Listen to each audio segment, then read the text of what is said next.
The Age has written an editorial asking for more train services now. It's a pretty good editorial and sums up many of the issues like inequity between the western and eastern suburbs and the general unreliability of the train network. But this has been met with 33 comments. So I'm going to look at some of these comments. It seems incredulous that all this money being spent, we cannot have frequent services. Do we need more drivers? Not really, it's just mostly shift changes. Do we need more rolling stock? We've already got enough at peak. Do we need the signalling upgrades that have been promised decades? Nah, all of the upgrades that the Age has suggested for can be easily done with the current infrastructure because almost all these lines do indeed run trains more often during peak hour than every 10 minutes. There should be services every 10 minutes between 6 and 21. I'll say 23. In fact, there should be no need for a timetable. True. It does not take a genius. Apparently it does. Seems as though politics is causing the problems. Is it politics? It might just be momentum. Have no doubt that there'll be huge announcement about increased services on critical lines that will be best timed in the political cycle for such announcements. I don't know. Like, maybe? But I don't know if they see it as such a big political win that they'll hinge a election campaign on it. I think, if anything, it's more likely it'll come coinciding with the metro tunnel, so they can claim credit for the big build for delivering stuff that could have been delivered without the big build, but whatever. All this got screwed up when it was privatized. Nonsense. Just outright nonsense. It's an attractive idea, but it's just no. I wish opinions like this on the Age were just published without a wider consideration of why there aren't more services. It's easier to say more services, but the fact is the city loop is at capacity and doesn't allow much less than... Yeah, but they're running it till 10 minutes or better during peak hour. There is the capacity, people. Come on. Instead of publishing a couple of opinion networks, why not write an explanatory on all the projects that are happening, how they piece together? It's because the projects aren't piecing together to deliver the 10-minute service improvements. More trains can only come together. Not true. This is a lie. Mike is a charlatan and a stooge for Dan Andrews. The metro tunnel, all the level crossings on the whole lines are gone. Yeah, if only that was true, because the Frankston line is running a service of every 10 minutes, yet it still has many level crossings, although the removal of them is indeed appreciated. Signalling, minute separations. We're not talking about running trains every 90 minutes like in some Hong Kong MTR. This is a very modest every 10 minutes service idea. V-Line is completely separated.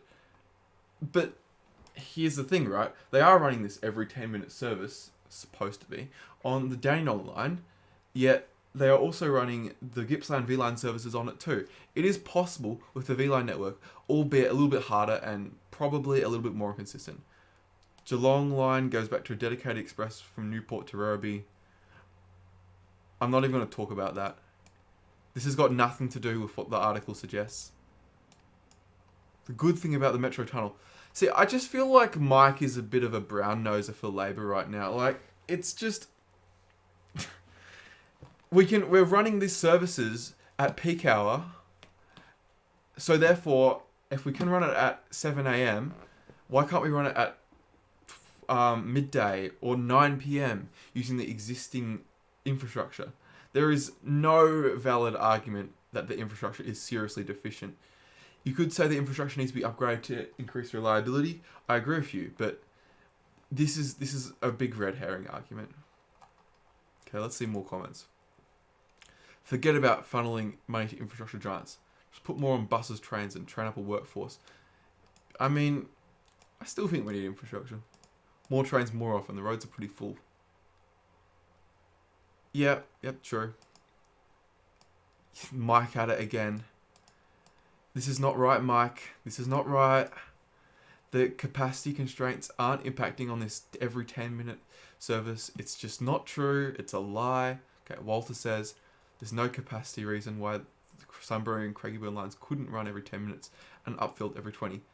That's just a train every 4 minutes through the loop, which is at the bottleneck. True. Brighton has 3 trains and trains come every 10 minutes. That's a lie. Have a guess why the Which are so well serviced. It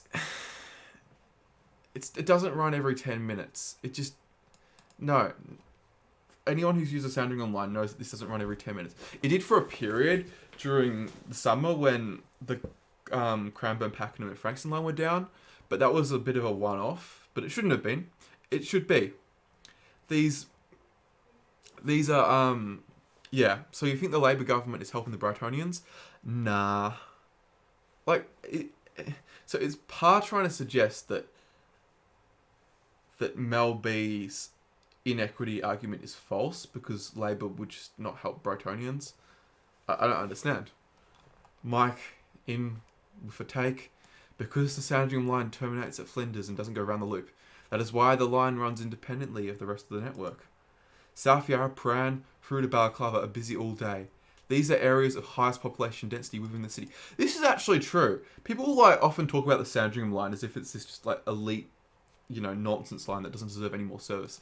That area between South Yarra and Balaclava is the densest area in Melbourne outside of the CBD and has some of the highest patronage per service level of the whole network. In fact, I believe the highest.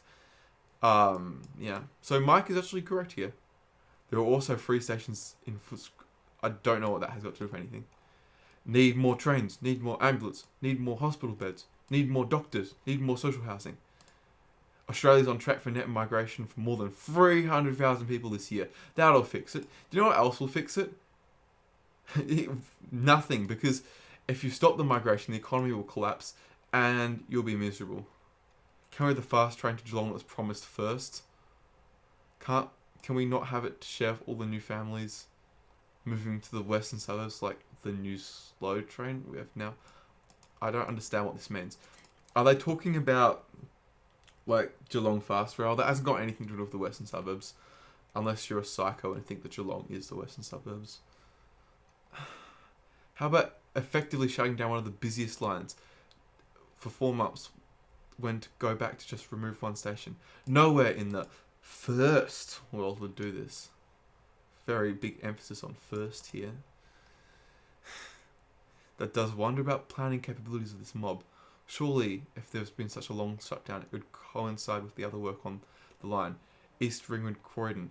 But no, I disagree with this Jerry K, because you don't want to shut down the whole network, because not everyone is travelling end to end on the line. Still, if you were to shut down the whole Lilydale line for 6 months instead of bit by bit, I think that would be much worse. I'm always bemused by these reports of qualities of train services in Melbourne. Huge expanses of the city don't have more remote access to train at all. These residents have to deal with a bus service that makes even the most infrequent train look like some kind of utopia. For too long, train services have seen a massive investment. When? While bus, and to a less extent trams, have been neglected. If Dan can't make a vain Facebook post about it, compete with high vis or in some tunnel, it just doesn't go. It's just sad. It shows a complete lack of respect for millions of Victorians. Okay, I mean, it's not an insult to Melburnians to say that there's a problem with the train network. This is an absurd take. Could we also talk about V-Line? No, V-Line's a side project. No one uses it. This is completely useless PTV in action, or inaction. Very funny. A liberal creation. It hates providing frequency and will come up with any excuse. Roderick Smith. PTV doesn't exist. It's a fiction and a brand that is a front-facing exercise of the Department of Transport and Planning at the moment. It's blaming it on this liberal creation has got nothing to do with it. Many people will say that PTV, as a unified brand, has actually been one of the best things that's come in the Melbourne Transport Network for a long time.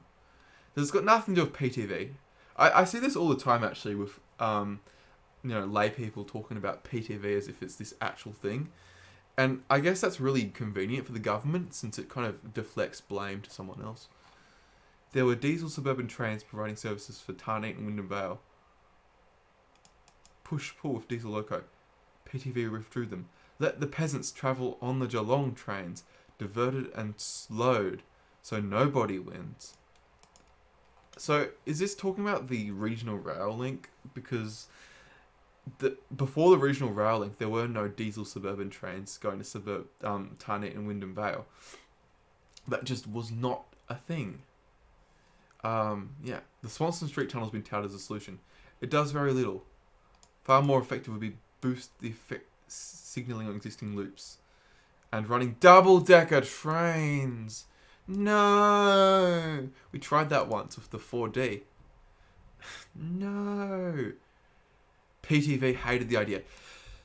PTV didn't exist when we did the 4D, and carefully misled the publics with graphics of the loop being tangled. They aren't. Have a look at Richmond Junction, mate. And dwell times, grossly overstated. So I think Roderick Smith is some wacko Sydney foamer, really, that has got this desire to see these, double-decker trains. The truth is, the double-decker trains are a very marginal benefit. Oh, look at this. I need to log in. No, I don't. Okay, where was I? I was looking at Roderick Smith. Calling a tunnel a metro. I mean, it will be pretty much like a metro. Some reports say it's going to have trains going every 5 minutes during off-peak hour. That's pretty metro standard to me. So I think it's okay. Thank you. Please push ahead with it. It's a very important campaign. I agree. Might want to consider how many train lines run through Caulfield versus how many run through Sunshine. Trains should run every 10 minutes during the day, including weekends. I agree. A minimum 10 minutes at night. I don't know about night, but evenings, I would even extend the 10 minutes to evenings. 2 busy lines in Frankston Pass for Caulfield. Yeah, but the Sunbury line should be running every 10 minutes. Should be. The stress of my father rapidly becoming unwell has increased exponentially by the abysmal situation of it taking hours on both Metro V line, the Westgate and M1 between Geelong and Melbourne. It's not about taking an extra 20 minutes here. There were major delays on every trip, be it PT or car. It's not like family were coming to Geelong for fun barbecues, beach trips either. Far from it. The ferry between Queenscliff and Sorrento was actually quicker and reliable from what it was supposed to be, an hour and a half of traffic. So is Bridget 84 saying that it's quicker to get from Geelong to Melbourne, taking the Sorrento ferry, than driving all the way through the Mornington Peninsula, up through East Lincoln, down the Monash Freeway? It's a bit interesting. Out of East Need Roval Rail yesterday. Again, not logging in. Roval Rail, not really. A metro tunnel to take congestion out of the city loop is being built. Yeah, but it's not the... this is just a peak congestion. It's not an off-peak congestion. Well, they really want me to log in.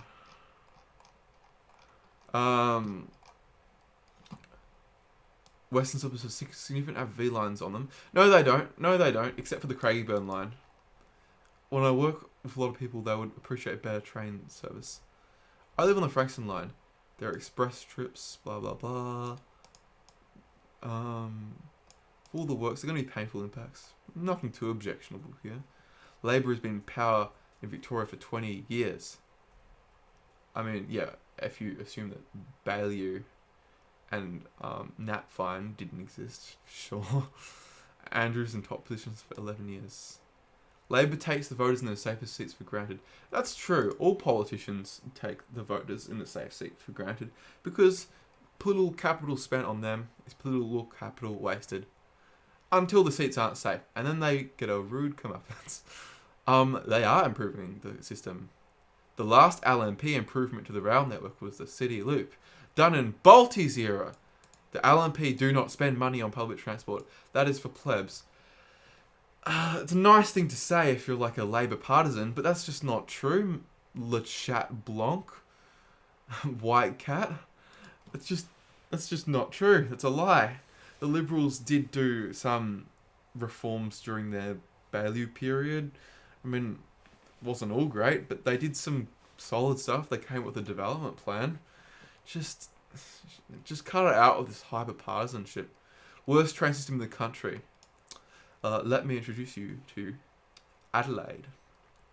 Explaining why trains change direction in the city loop and why I can't tap on and off on a credit card is hard as getting blood out of a stone. Thank you, Leipzig. Oh my god. Is this literally Aussie Railway? Oh my god. Spare a thought for the suburbs like Roseville. Forever the bridesmaid. Yet again with the Roseville Railway. I mean, the Roseville Railway would probably be a nice thing to have, but I'm sure people in the western suburbs would much prefer a Melton or Wyndham Vale line. If you catch the U-Bahn in Berlin, you don't need a timetable. That's what it should be like in Melbourne. Correct. And all the trains in the western suburbs is increased. Fares charged. Fares are fine. Fares are fine. Okay, that's the end of the article. Let's hope I didn't get too upset. There wasn't as much Labour brown-nosing in this as I expected. Oh well. See you next time.